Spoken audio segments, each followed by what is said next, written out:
Welcome to the Vandy Sports Podcast. I'm your host, Chris Lee. Our guest today will be 102.5 The Game's Willy Daunic. Our sponsor of this podcast is WellSpire, Nashville's Learning and Development Center. WellSpire offers personal and professional development opportunities in a beautiful facility in the Gulch neighborhood. Stop by for an event with world-renowned speakers or host an off-site event that will wow your team or your clients. We thank our co-sponsor, the Well Coffee House, which turns coffee into water and has a mission to bring clean water to the world.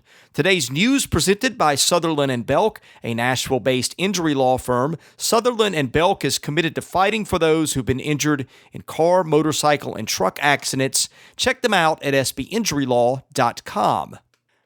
Quarterback Riley Neal has been named to the Johnny Unitas Golden Arm watch list. That list has 48 quarterbacks and is composed of seniors or fourth-year juniors who are on schedule to graduate with their classes. In baseball news, infielder-outfielder Cam McMillan will transfer to Houston, where he will be eligible immediately, so the Commodores getting closer to that 35-man roster limit for the fall.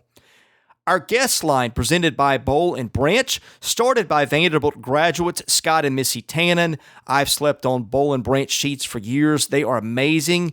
Didn't know what I was missing until I got them, and I think you'll feel the same way once you give them a try. Try them free for a month. You can return them, but you won't want to. Once you get the sheets, try the mattress. That was voted best mattress of 2018. Go to bollandbranch.com. That's spelled B-O-L-L. Enter the promo code Vandy. Get $50 off your first set of sheets. And don't forget, Boll and Branch sheets and mattresses are fair trade certified. That means they're made under safe conditions by men and women who are treated and paid fairly. Willy Daunic joins us now. He, of course, played basketball and baseball at Vanderbilt. He is the TV voice of the Nashville Predators, the co-host of Darren, Daunic, and Chase. You can hear that on 102.5 The Game from 10 to 2 in Nashville. Willy, thank you for joining us today. Great to be with you once again, Chris. Let's talk about Vanderbilt football for a minute. What sense do you get on your shows in terms of excitement about this season? This is a weird year in terms that Vanderbilt's got two kids who were on preseason All-American lists. That's not anything that I have covered before. Do you get a sense from your audience that folks are excited about this season? I think the Vanderbilt fans are pretty excited. I think they're cautiously excited, as they've been trained to do over the years, but I think you're right. I think the uniqueness of having, and I would throw three, and I think you would too, three offensive weapons coming back.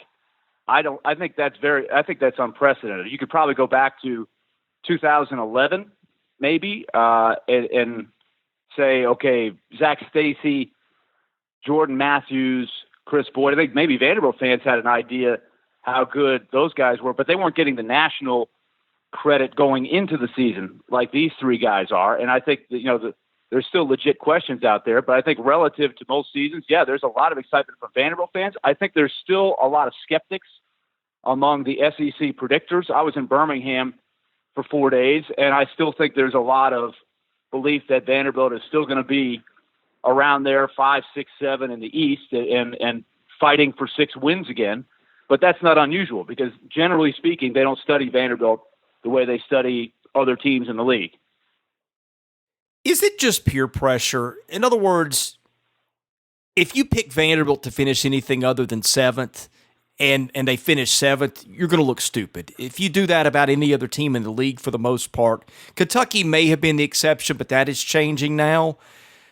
In other words, are folks afraid that, like, if you make a mistake on Vanderbilt and you're too optimistic on them, you look dumb? I think lack of research is another thing, but it just amazes me how much of a herd mentality there is around Vanderbilt football and where it's picked. And look, they could finish 7th. It could happen, but I just look at recent history and say, I would have thought that somebody had the guts to go out on a limb and pick them better than dead last in the East, maybe. I think that when you got a couple of All-Americans, yes, they've got questions on the offensive line, at defense, at quarterback, but unless you're Alabama or Georgia, everybody's got questions. I agree, and I think traditionally they get no benefit of the doubt at all. And I do think it's a lot more reputation and lack of research than anything else. And I also think there's an assumption, especially let's take Tennessee, there's just always the assumption that they'll get it going again, when it's really in reality been quite some time since they have gotten it going to their level of expectation. Now, things could change. This year might be a little bit different because, and in talking to Mitch Light and some of the people at Athlon to talk about their reasoning, and Mitch did not pick Vanderbilt 7th, just for the record. He said that on our show, but his Athlon staff collectively had Vanderbilt 7th, and they do their homework, I think, as well as anybody. They look at Vanderbilt's schedule and say you're swapping Arkansas for LSU. You're playing at Ole Miss rather than playing Ole Miss at home. And, that's going to make it a little tougher to win than before. So, there's one thing you're looking at. I also think that, with Tennessee having their quarterback back, Vanderbilt doesn't. The game's in Knoxville this year as opposed to Nashville. I think last year was maybe the greatest example of just not being smart and not being informed, where Tennessee was last year, and the fact that Vanderbilt had Kyle Shermer coming back and had beaten Tennessee a couple of times previously, that was puzzling to me, that Tennessee got the benefit of the doubt. This year maybe less so, but still, even though Vanderbilt has beaten Tennessee 3 straight times, there seems to be not a whole lot of thought that Vanderbilt could sustain that kind of success. Same thing with Kentucky. That's another one that's interesting to me. Kentucky has a lot of big losses, on their personnel, some big name guys. Their 2 best players that they've had in a long, long time are gone, but there's still an assumption that they'll be better than Vanderbilt somehow. Well, and let's face it too, you were down there for SEC Media Days. I was not because I had other stuff to do here.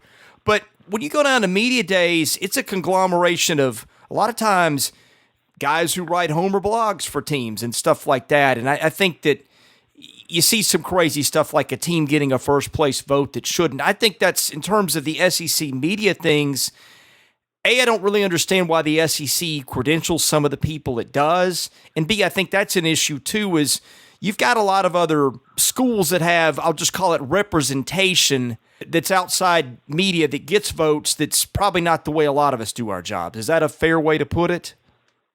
I think there's a mix of that. I think there's some very good people that are down there that are very informed, but there's so many people, Chris, that I think you cover the whole spectrum. You get that faction that you're talking about, that it is a little bit more follow the crowd, right? If so-and-so saying that Tennessee is going to be better or Vanderbilt's not going to be as good, I'll follow that crowd because I'm covering X school in the league, and that's really the only team that I know backwards and forwards.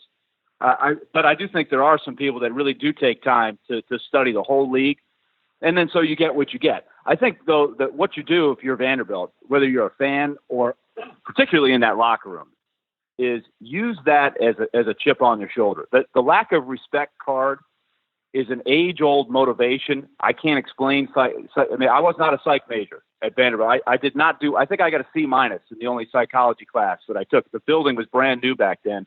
I thought I was walking into a great, easy class. It was not. So I'm not into psychology as to the why.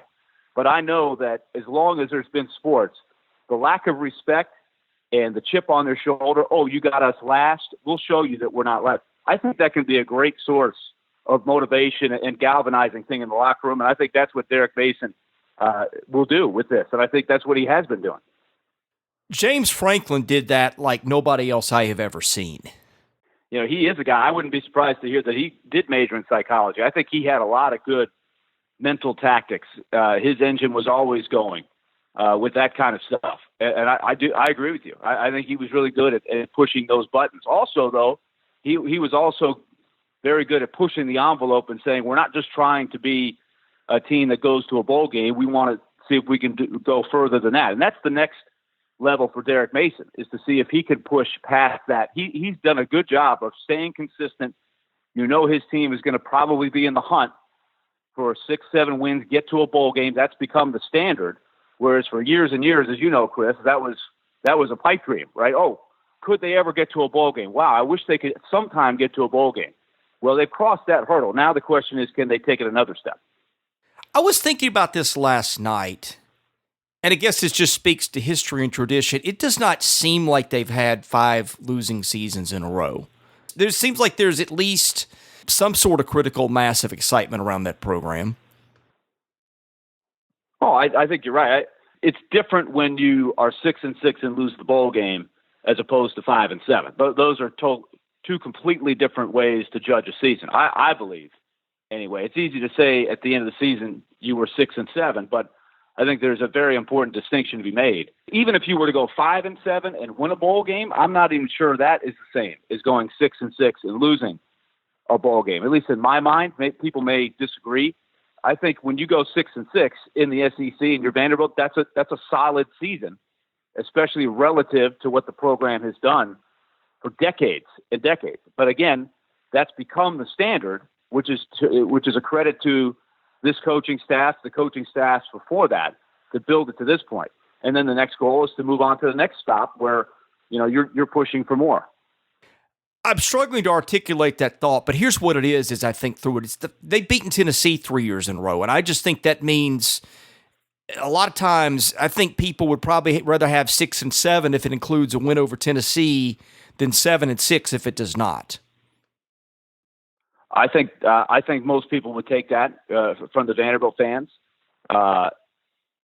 If you'd have told me that, in some form or fashion, they would have lost the Tennessee game to get to 6-6, and then they would have beaten Baylor in the Texas Bowl, I think people would have chosen the option that happened.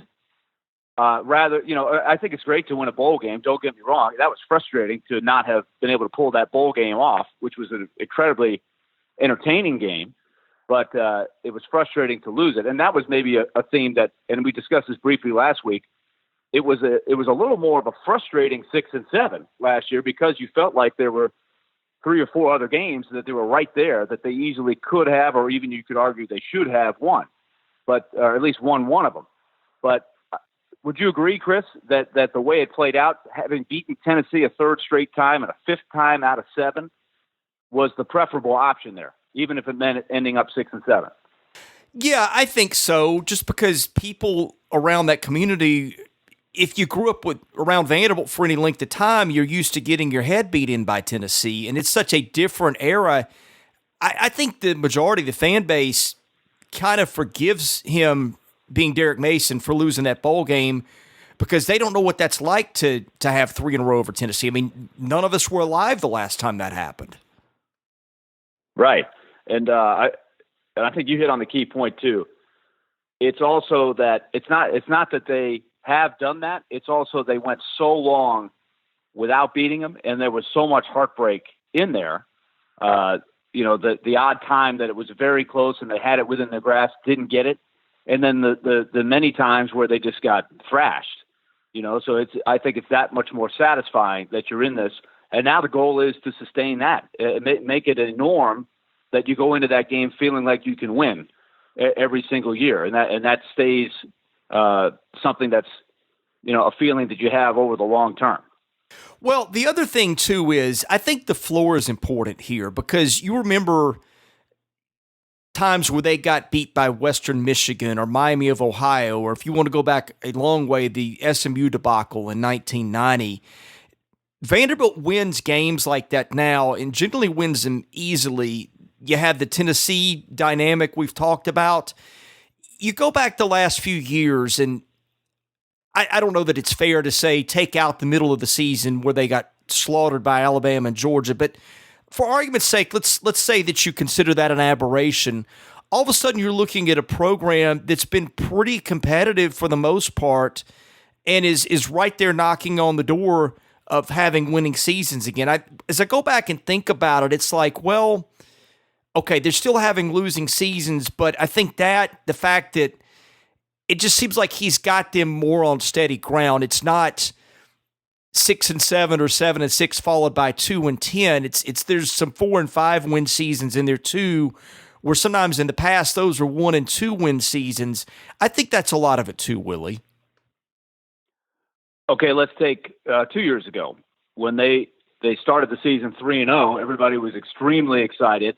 You fast forward to the end of the season, they get a decisive win over Tennessee, but they end up 5-7. but they had some big moments, right? The win over Kansas State was a big moment. The win over Tennessee was, as always, especially going to Knoxville and doing it, even though Tennessee was in shambles at that point, it's still extremely satisfying. But overall, the season, you were frustrated that they were 5-7 because they obviously had a lot of problems defensively. Remember, they fell apart, of course, as many people know. But my point is the same one you're making. It's just illustrating that it was a big feeling of frustration, but they were 5-7 when many Vanderbilt fans, Vanderbilt alum, can go back and say, well, remember 1990, remember 1991, or I guess it was 89 and 90 as I'm thinking. My first 2 years in school, they had back-to-back 1-10s, and they were losing to Army. They were losing to, some of the schools that you referenced there. I mean, Tulane came here and won. It was a different era, right? It's a different standard. And the fact that the standard is higher, the expectation level is higher, that's a good thing. That's what you want. And at the same time, I'm thinking this through. I still think back to the 2014 bowl game in Birmingham, James Franklin's last game, and how many people were down there and the excitement around that program. You would see a majority of fans in Vanderbilt Stadium for conference games, which really has not happened that often under Derek Mason. I wonder how important it is for him, because I think it is important to get over the hump, to get back to 7 wins or more.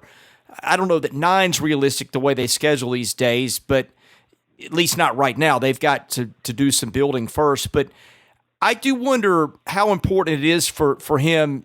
I think it is important for them to get over that hump, because I think there's a critical mass of fans who really still have not come back that they need.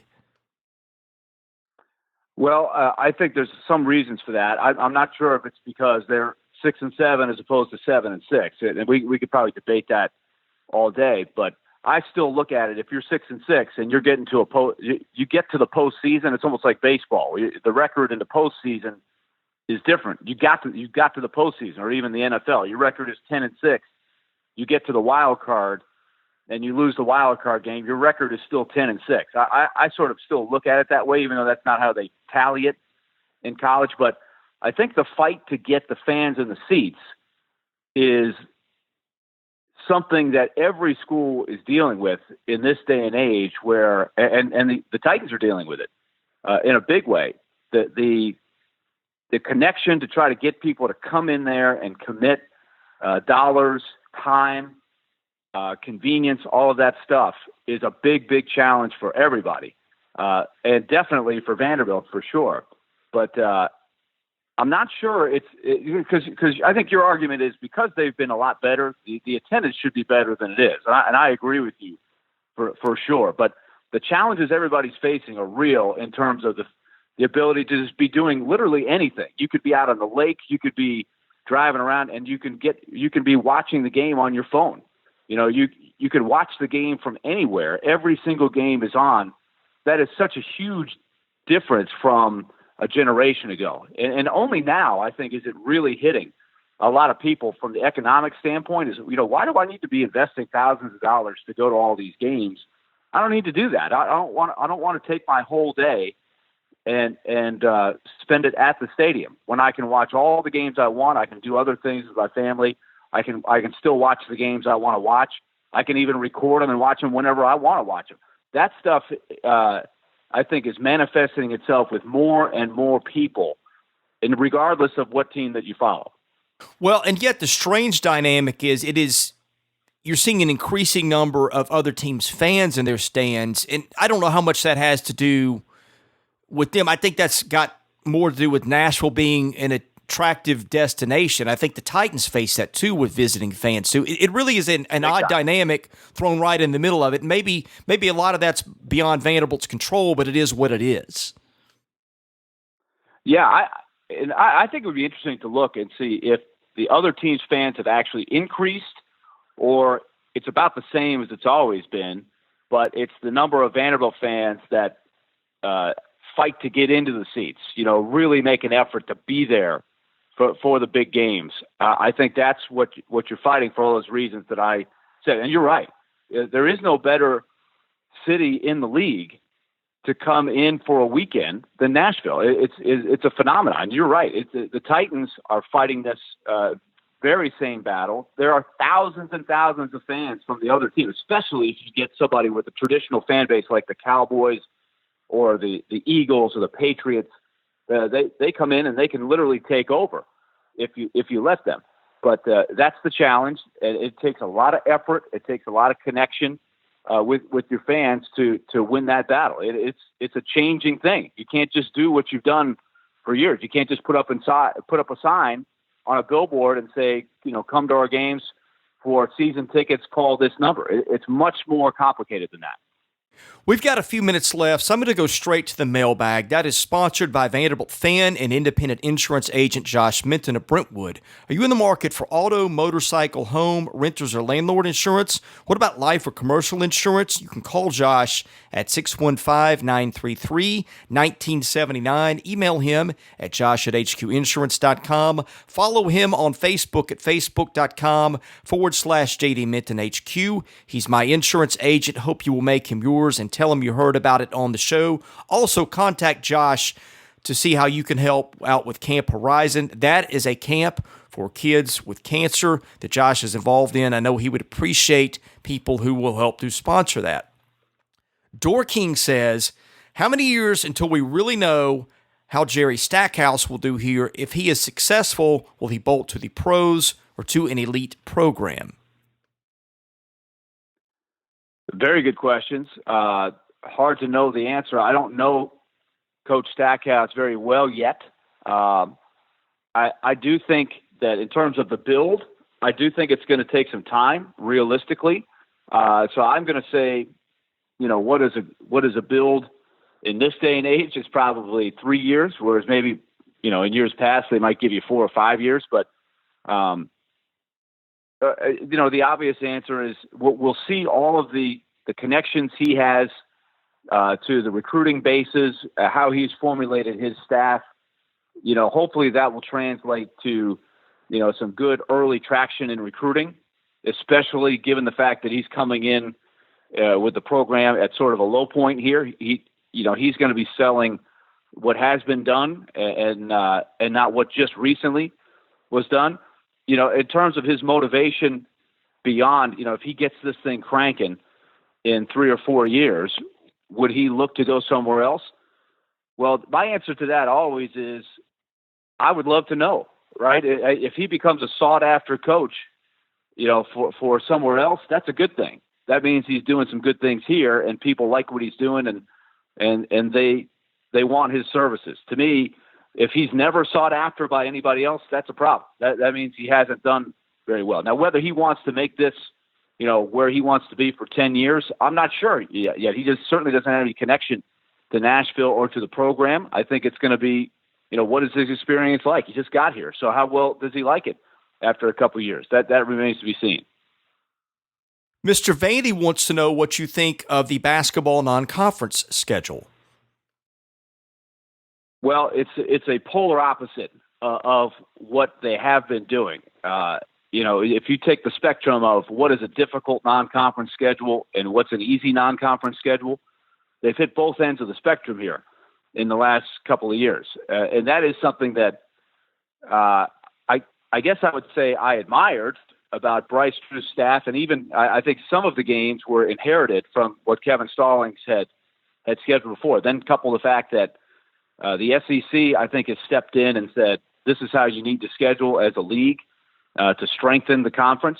And I think they've done a very, very good job at that.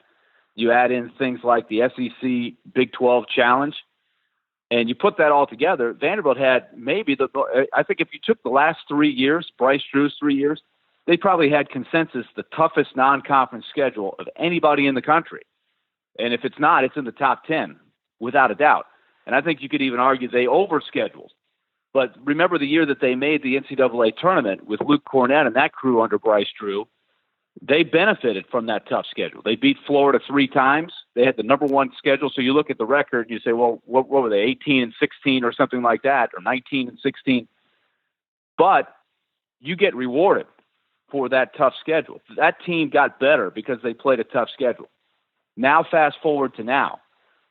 It looks to me to be the weakest non-conference schedule that I think I've ever seen as a Vanderbilt alumni. I can't remember a schedule that does not have a single non-conference opponent in a Power 5. Am I right in saying that? I don't believe there's a. I don't think there is. There's a Power 5 on there. I mean, I guess the biggest opponent's probably Davidson. Yeah, so there you go. They're not a Power 5. I mean, those are good. Those are really good programs, but I'm not sure the philosophy there. I guess maybe the philosophy is it's a rebuilding season. I need to teach my team how to win. I need to build some confidence. I need to develop some players, even if it means, your strength of schedule, your RPI will take a hit as a result, and it will. There's no question about it. This team could end up having a record that looks pretty good overall, but is nowhere near an NCAA kind of resume. But if you're sort of, chalking that up to, this is a rebuilding year, then I can see the philosophy. But I just hope that that's not a trend that continues, because there's going to become a point, hopefully, where they're trying to get to the NCAA tournament.